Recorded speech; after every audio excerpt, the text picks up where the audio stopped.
Donc, une fois que vous ouvrez le PowerPoint, vous allez arriver sur les consignes ou les critères, si on veut, qu'on doit utiliser pour faire un réseau de concepts.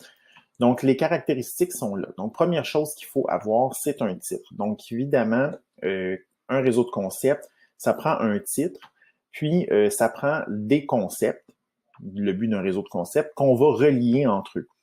Donc, contrairement à un résumé, on fait juste nommer les choses, puis on les décrit, on met des images, on peut mettre des exemples de calcul. Tandis que dans un réseau de concepts, on fait juste nommer les choses, on nomme un concept, puis on fait des liens avec un autre concept. Donc, les liens sont faits par des flèches. Et évidemment, une flèche, mais ça a une pointe. Donc, on part d'un concept vers un autre concept, puis ça va indiquer le sens de la lecture du réseau de concepts. Ça prend aussi un mot de connexion, c'est-à-dire que sur chacune des flèches, il devrait y avoir un mot qui me permet de faire le lien entre le premier et le deuxième concept. Vous allez voir, j'ai des exemples après, puis c'est pour ça que je vous le rends disponible. Donc, vous allez pouvoir aller consulter pendant la période mes exemples, puis vous en inspirer pour votre réseau de concepts à vous. On peut utiliser des couleurs, donc des crayons fluo, des crayons de couleur, peu importe, pour être capable de mettre l'accent sur certaines choses ou faire des regroupements des fois entre certains concepts.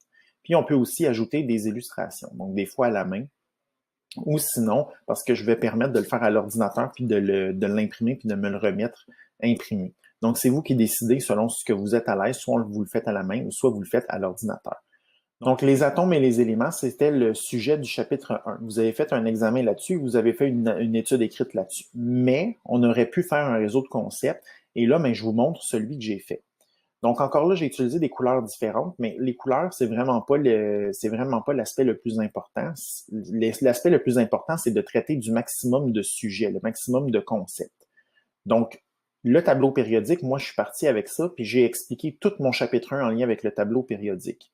Donc, le tableau périodique est fait de quoi? De cases. Dans une case, je vois quoi? Mais je vois le nom, la masse atomique, le symbole et le numéro atomique.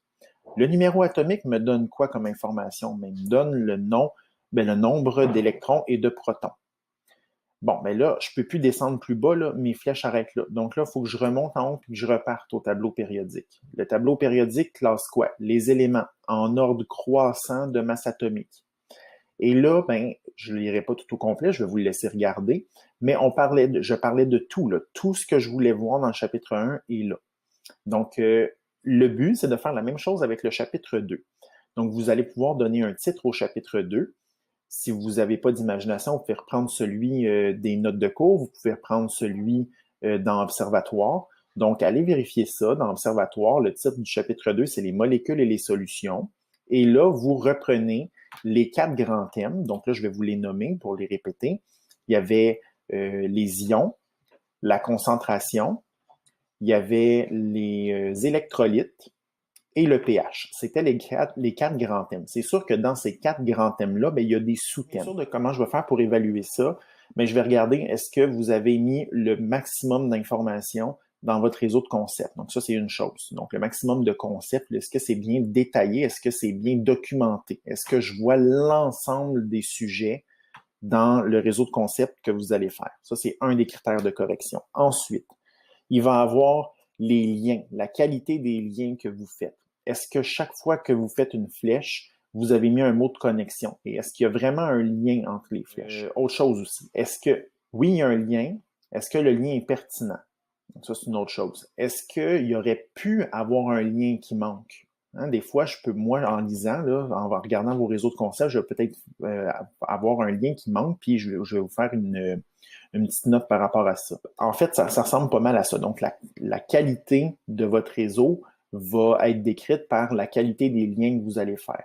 C'est sûr que plus qu'on en met, mieux que c'est, mais il faut faire attention parce que des fois, quand il y en a trop, on se perd.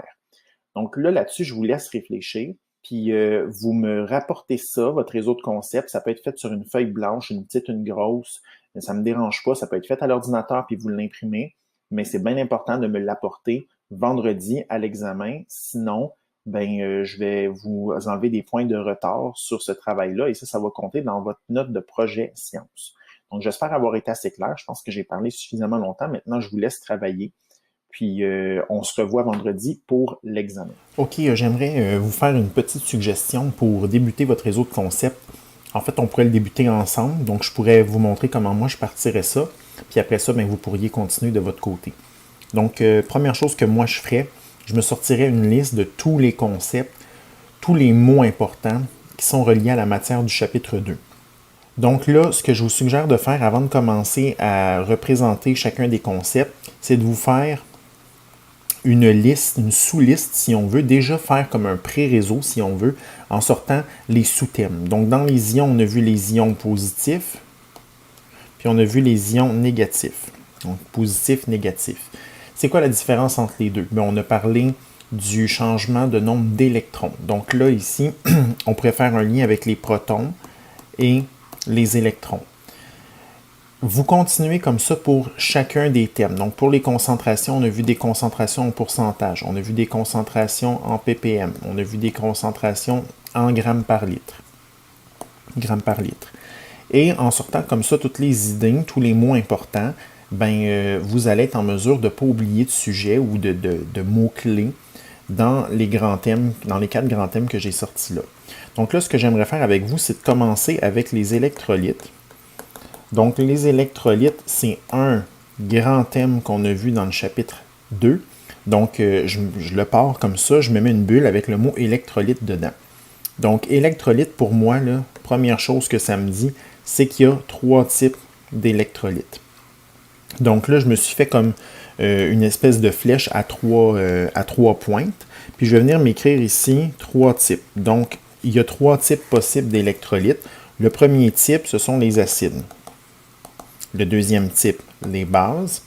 Et le troisième type, les sels.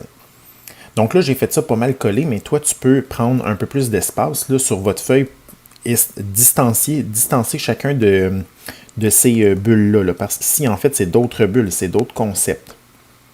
Qu'est-ce qu'on peut relier aux acides?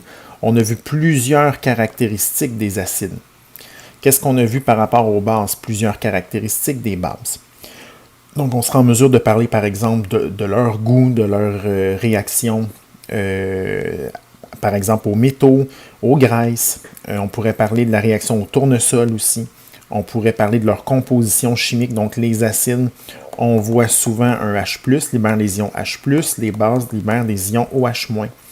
Donc, on peut construire comme ça notre réseau de concepts.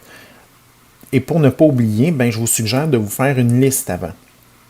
Et après ça, ici, quand je parle de H+, et OH-, ça fait référence aux ions. Donc, qu'est-ce qui permet, en fait, aux électrolytes, en fait, par définition, une électrolyte, si on va relire dans nos notes de cours, c'est une substance que quand je mets dans l'eau, ils vont se séparer en ions. Donc, pour les acides, c'est des ions H+, pour les bases, c'est des ions OH-. Donc là, voyez-vous, on a fait un lien entre les électrolytes et les ions. Donc là, il y a moyen de rendre ça un peu plus beau. Là, je fais ça vraiment rapidement. Mais on peut relier chacun des concepts de cette façon-là. Et là, acide, base, sel.